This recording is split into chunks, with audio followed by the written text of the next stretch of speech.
Në oborin e xhamisë Ebu Bekër, 10 fëmijë po ndjekin kurset e kampit veror i organizuar nga Myftënia e Shkodrës. I emërtuar Busqesh, ky kamp i ofron mundësinë e arktimit dhe mësimit gjatë verës fëmijëve jo vetëm nga qyteti, por edhe nga disa prej njësive administrative.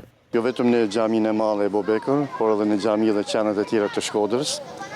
Janë kurse intensive, 3 javore, 1 mujore, të moshave të ndryshme. Deri tani janë të regjistruar mbi 70 fëmijë dhe presim që të rritet numri.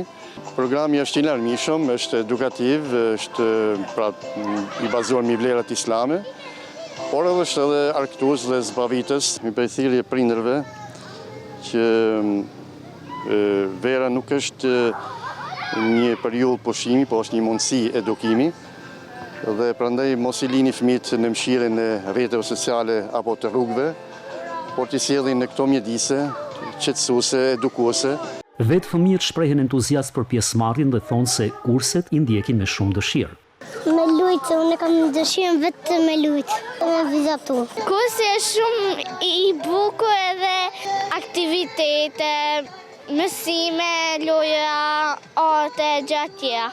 Këndi të artit me pëlqen se bën pyetje dhe gjehen. Unë jam shumë e kënaqur që kam hyrë këtë kurs sepse unë mësoj këto dhe edukohem me vlerat islame. Ky është viti i 4 të radhëzi që Myftënia e Shkodrës organizon kampin veror për fëmijë si një alternativë ndryshe për pushimet verore, ku edukimi dhe argëtimi janë së bashku.